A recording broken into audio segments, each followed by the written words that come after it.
Thank you all for being here tonight. It's great to be in Texas, the Lone Star State.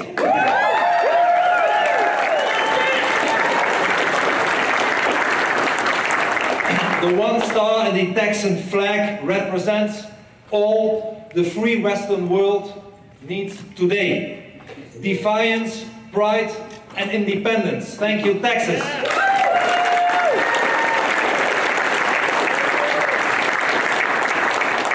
And of course, it is no coincidence that we are in Garland, Texas tonight. It is here that 3 months ago, shortly after the Charlie Hebdo massacre, Islamic activists convened to demand that free speech be curtailed. They want to prohibit cartoons, books, and films which they found insulting. And our answer is, don't mess with Texas.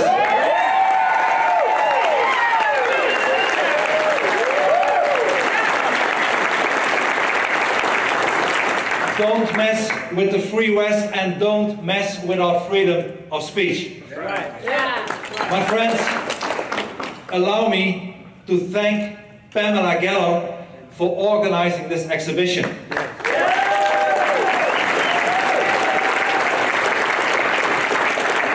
Pamela is an extraordinary woman. I only have a few heroes in my life, but Pamela is certainly one of them. Let us give her a big applause. Thank you, Pamela.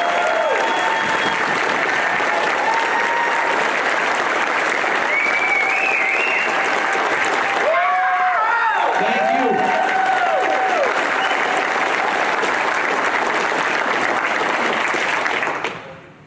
My friends, actually, you are all winners. Everybody present here tonight deserves respect just for being here. The cartoonists, the participants in this Muhammad contest, all did fantastic work. And all of you are not only talented, but also very brave. For Islam has put a death sentence on depicting Muhammad.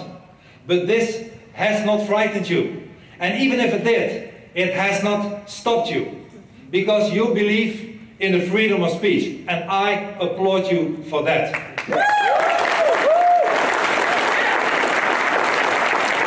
We applaud you, Geert. Thank you so much. However, there can only be one winner of the contest, and that is, as you already know, Bosch Fawstin.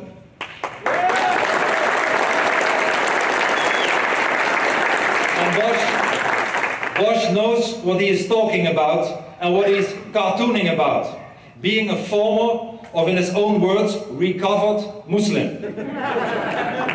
I know the fantastic word of Bosch, who, by the way, also created the anti-jihad superhero Pigman. I already know him for his work for many years, and I want to congratulate him, not only for his brave and excellent work, but also for winning the contest today. Congratulations, Bosch.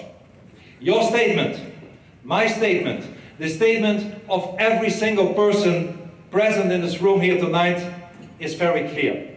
We will never allow barbarism. We will never allow Islam to rob us of our freedom of speech. Never.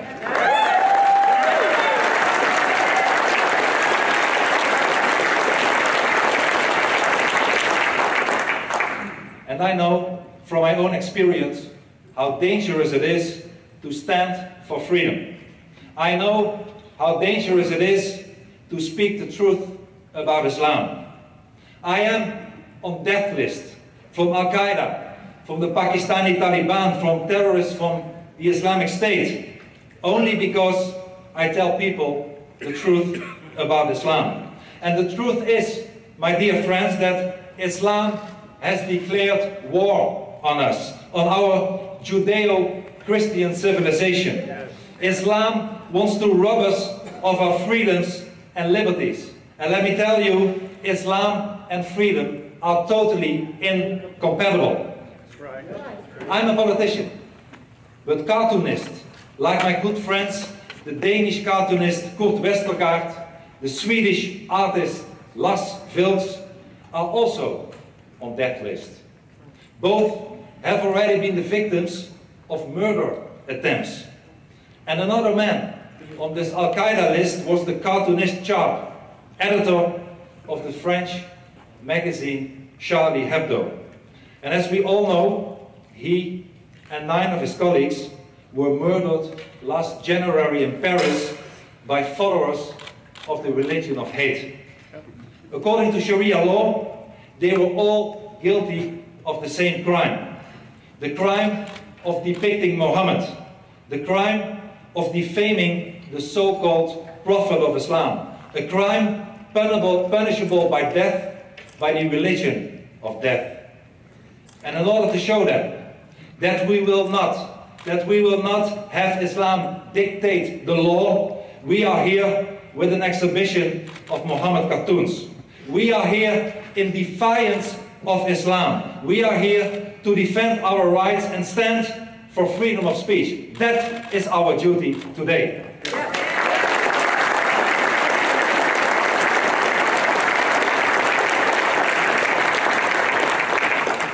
As Ronald Reagan, I believe your greatest president ever.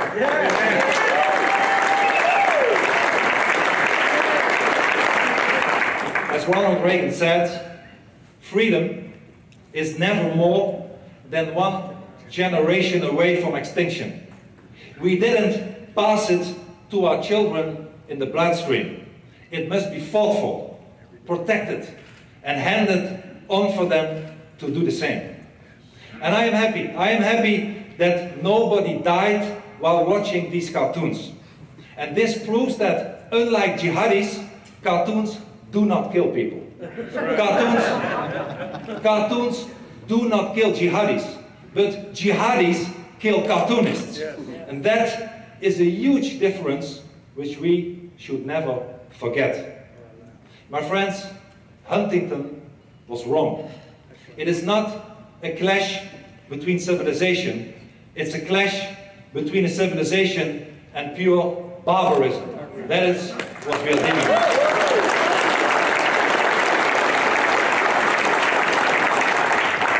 And a lot of politicians around the world are afraid to say, and I'm proud to say, that our culture, our Judeo-Christian culture, is far superior than the Islamic one.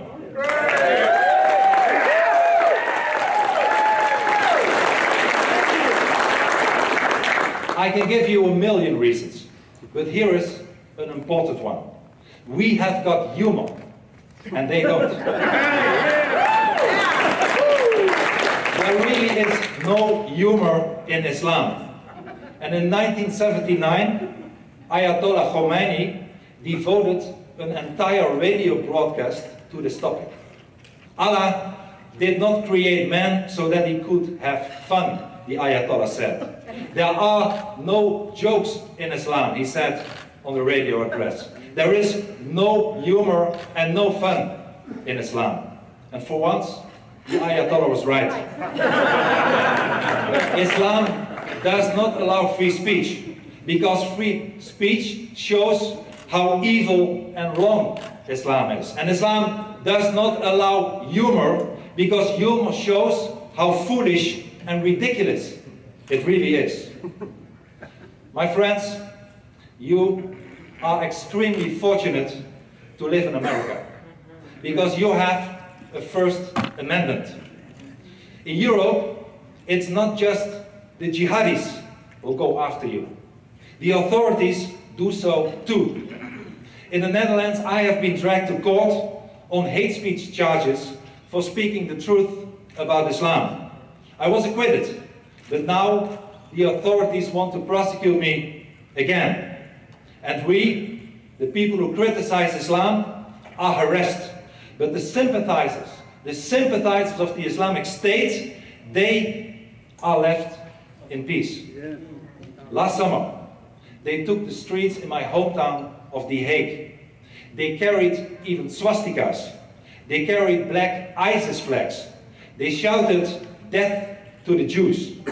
And you know what? The authorities did nothing. As a matter of fact, we have weak leaders.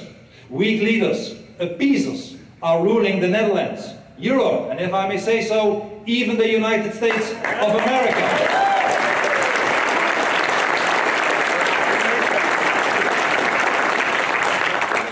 And we have to turn the tide. And we will turn the tide. New leadership is what we need to defend our freedom of speech and resist the ongoing Islamization of the West. Today, many of our Western leaders want us to shut up. When we tell the truth about Islam, they call it Islamophobia. When cartoonists make drawings of Muhammad, they are accused of provoking people. A few years ago, in my country, the Netherlands, the police even raided a house of a cartoonist. And in his address to the United Nations in 2012, your own President Obama said, and I quote, the future must not belong to those who slander the Prophet of Islam.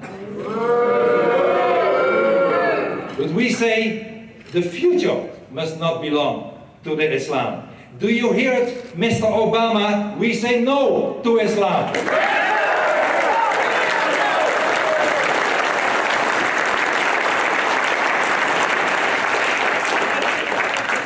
Unlike President Obama and his European colleagues, we are not willing to sign away our freedom and independence. The day we give away humor and freedom of speech is the day that we cease to exist as a free and independent people. Right. And that day, I promise you, with your help, that day will never come. And that is what this exhibition is all about. Yeah.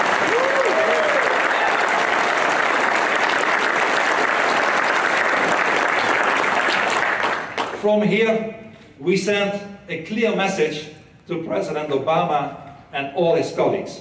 We will never submit. We are not intimidated by Islam.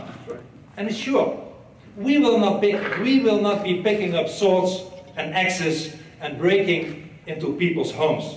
But we will not remain silent either. That's right. Moderation in the face of evil is evil itself. And this is not what our age needs. We must uncap our pens. We must speak words of truth. We are facing, unfortunately, an enemy who is striving through all means to destroy the West and snuff out our traditions of free thought, free speech, and our Judeo-Christian values. And my friends, make no mistake. If we fail, we will be enslaved. So the only option we have is to defend our freedom with all the energy we have. It is time to be brave. It is time to do our duty. Amen. Right. Yeah. Yeah.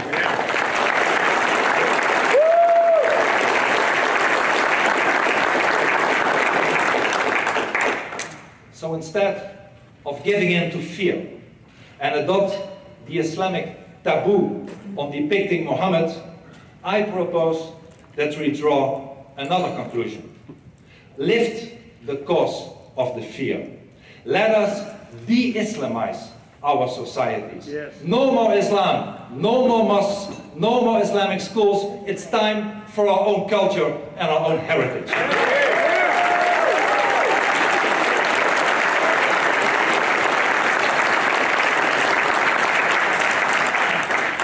Let us liberate ourselves from this tyranny. Yes. And that's another good reason why we are having this exhibition here today. Depicting Muhammad is an act of liberation. And let us hold similar exhibitions all over the world. From Canada to Australia to Europe. We need a Pamela Geller everywhere in the world.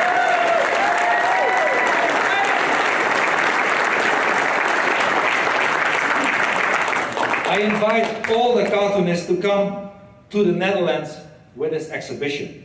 I will help you exhibit these cartoons in the Dutch Parliament building.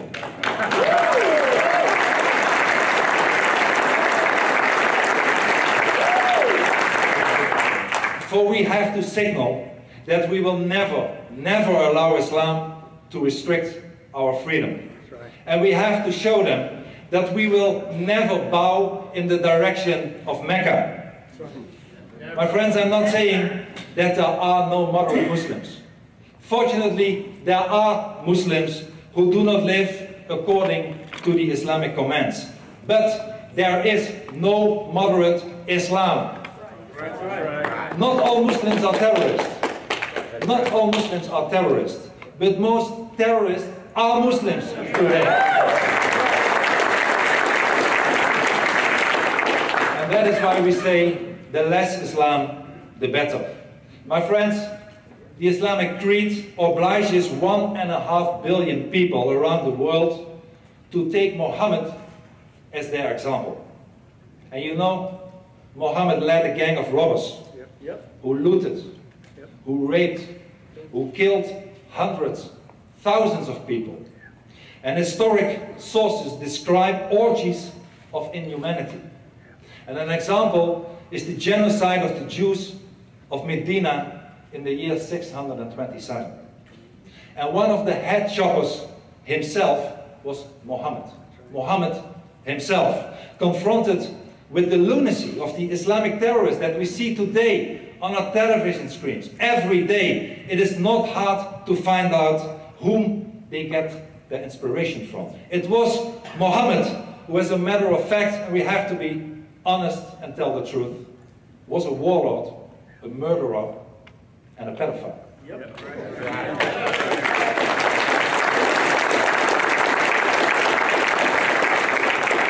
My friends, there is no turning back once one has become a Muslim. For even though Article 18 of the Universal Declaration of Human Rights states that every person has the right to change his religion of belief, in Islam there is only the death penalty for leaving the faith. So let us expose Muhammad. Let us show the world what Islam truly is. Let us support Muslims like Bosch, who wish to leave Islam and liberate themselves from the fear.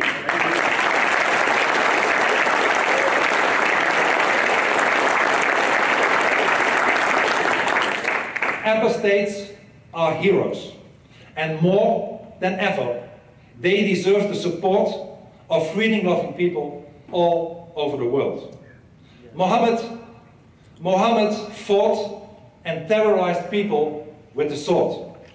Today, here in Jylland, we fight Muhammad and his followers with the pen.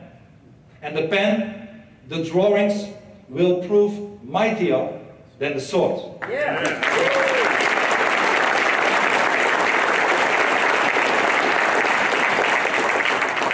Muhammad's followers fight us with blood baths.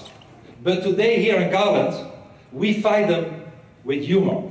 Because blood baths enslave, while humor liberates. That's right. Let me end my speech, my dear friends, by quoting Sam Houston, the founding father of this great state of Texas. God bless Texas!